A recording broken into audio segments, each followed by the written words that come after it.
and welcome to episode 4 of the Heritage Llangwm podcast. I'm Heather Payton. This month we've slipped the surly bonds of the makeshift studio to base ourselves at St Jerome's, the medieval church that our project is equipping to face the next few hundred years, an outside broadcast if you like. So the pews have been removed, the scaffolding's gone up and the builders have moved in. We really are now on our way. St Jerome's also has a new vicar, and we'll be finding out what he thought when they told him his new church wasn't quite well finished. And we'll also be hearing from the archaeologist who will be tracking down any physical reminders of Llangwm's Flemish heritage, the other prong of our project. But first, Builder-in-Chief David Sigary is with me. David, what's happening now? Well, as you can see, we've taken the pews out, lifted the floors up, and we've got to have an analysis that's the archaeologists are involved to use their equipment to find out what, if anything, is in the space, in the voids here. And then we can commence work. We've got to take the floors out, and there's underfloor heating being installed, and that'll be the biggest part really of this job. Outside we've got repointing, we're repointing all round. The copings are being taken off, and a lead DPC which will stop water penetration that way, and new copings put back. There are some rebuilding of the existing porch, which is the slight bit of movement of it. And there's also a cesspit to be put, so there'll be drainage here, so it'll be, like I say, more usable. And you made quite an extraordinary discovery, in fact. Yes, on taking up the pews and removing the pews on the floor, we found some old human remains, which is perhaps not extraordinary, but it's something we come across and work with in what we do, working in old buildings. It's and especially churches. It's expected sometimes. Were you a bit shocked by this? No, not really, because we've worked in a number of churches where we have found similar, quite local as well. St Florence Church in Tenby, we found 3 skeletons under the organ chamber there, so it's something we come across. David thanks our chief builder, David Sigary. And watching the builders with interest is James Meek of Dyfed Archaeology. James, first tell me, what are you going to be doing here in the church? Because the work's going to involve removing the existing floors, digging down a bit of the rubble underneath to get to a decent surface on which the new underfloor heating and the new floors can be built. Obviously that work will impact on archaeological remains. The rubble that's there, it's probably 19th century that's underneath these floors, but it's still got archaeological material in it that will have been disturbed when those floors were put in 1879 or around that time. So there could be bits of medieval tile, there could be pottery. What's an archaeologist's dream in a place like this? What would you really love to find? At Llangwm, it's actually really good because obviously with the Flemish connection and the Roach connection as well, some of the work that I've done previously at Roach Castle means that, I have a big interest in this myself, and so anything that was to do with the De La Roches would be absolutely perfect for me. And I mean, so I suppose in this case it could be finding a vault, finding a slate slabs, finding anything that would actually give us some kind of indication straight in that there is that connection. I mean, it's a perfect job for that, this one. That's the dream. That's the dream on this one, yeah. Of course, there's also a dig going to be taking place at Great Nash Farm, just up the road a bit. Tell me a bit about that. Right, well, the work we intend to do there, which will be very much community-based and get as many people involved as we can. First off, it's all in the walled garden that's there. It's a good, accessible, usable space that we can work in, and we've been given permission to work in. First off, it will be doing geophysical survey, which is gradiometry, which is looking at things like fires or where pits are or ditches or pits. Those will show up with the survey that we do. So I think our first week on site we'll be doing that survey again, hopefully using volunteers, members of the community to assist. And then after that, the results of that will hopefully show up lots of features that we can then target and do some excavation on. Again, I suppose the ideal on that would be to find a load of rubbish pits, to find medieval remains in those rubbish pits and find material that's come from Belgium. I mean, that would be perfect again. Yeah. And we're asking for volunteers, of course, to do this. And this is really a chance to sort of get down and get dirty, isn't it? Definitely, yes. Yeah, I mean, a lot of the work we do is quite physical, as my back is now telling me, having done it for about 25 odd years now, my back is starting to give out. But so it will be using hand tools, shovels, picks to do the excavations, and then doing the more careful work as we do with trowels. Hopefully we'll find lots of pottery or other artifacts that we can then collect, so there will be opportunities for people to do less physical tasks like doing the pot washing, or even helping us do the records or drawings, helping us with photography. We'll try and do training in everything, really, give a whole good flavour of what we do in archaeology. When's that going to happen? So we're aiming to do that work the last 3 weeks of April, the first week again being the geophysical survey, and then the last 2 being the physical excavation as well.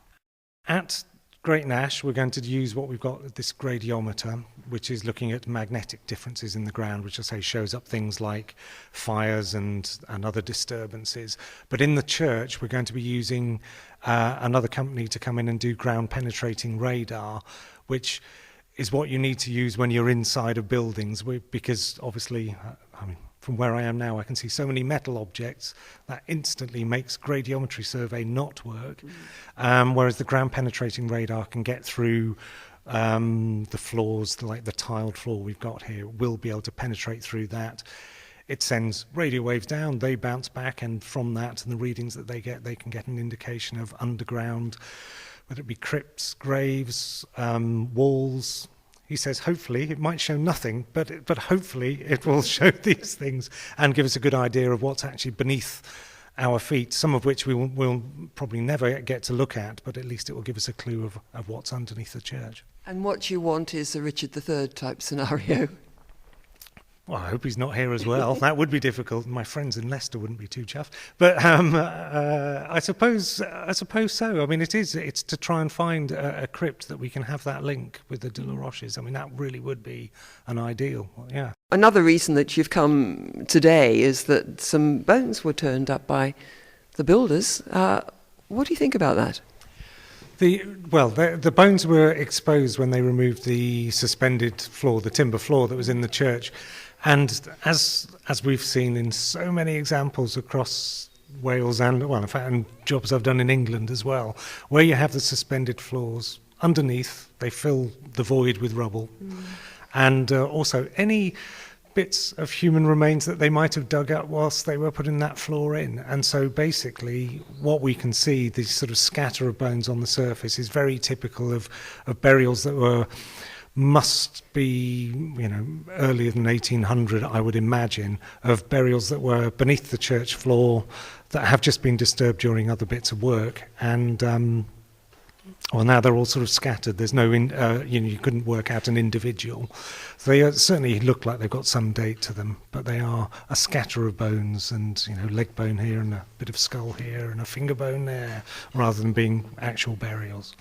James, thanks. James Meek of Dyfed Archaeology.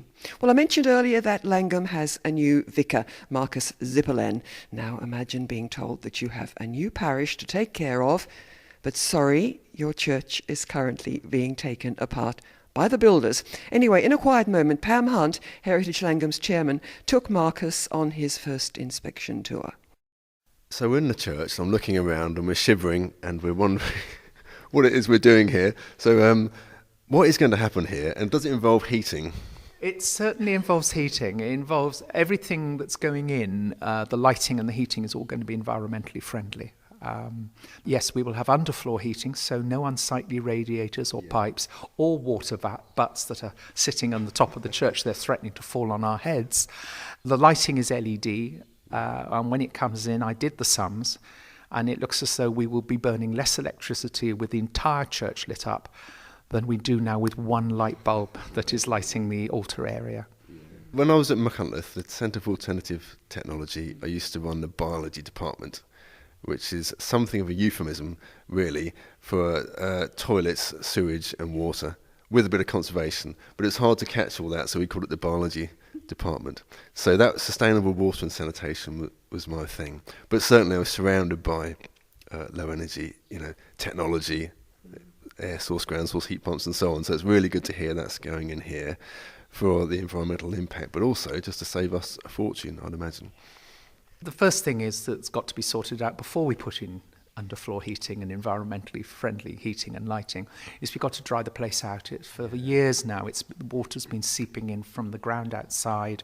So the first thing to do is to sort out the damp. The most important thing, of course, is get those effigies sorted because they are riddled with damp. Yeah, well, I understand that part of the project is the historical background to Llangwm and these effigies. So could we go and have a look at those? Yeah, of course you can.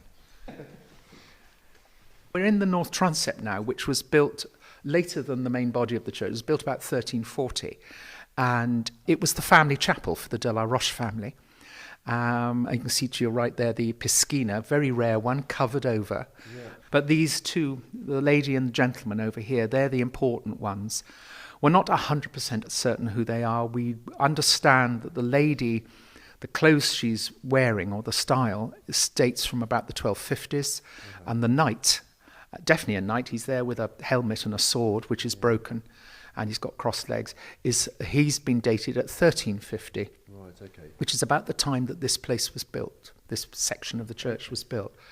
So this is going to be an enclosed space now for the Sunday school. They'll be able to enjoy the peace and quiet with doorways in the arches, glass doors, so we can see them. They can be seen but not heard, and as my mother used to say. And then on the wall to the left here will be the tapestry, which is being currently made in 6 different houses around Llangwm, and that tapestry will communicate with modern technologies and tell the story of the origins of this village and this church. Okay, so the effigies you can see located here, but I understand it wasn't their original location. Are they changing place, or are they going back here again? They used to be beside the altar when this was the family chapel. Right. They were each side of the altar. But they are so wet now that they've got to be dried out, and the problem is that water's coming in from outside, seeping through the stonework and the.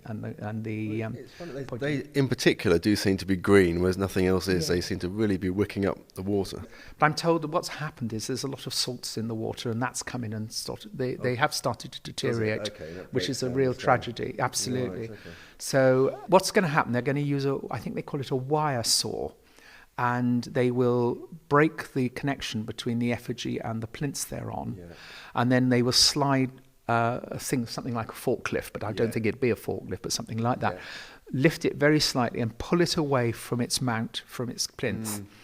They will then repair the plinth. They will put lead on it, and they will create a plinth that no water can reach the effigies anymore.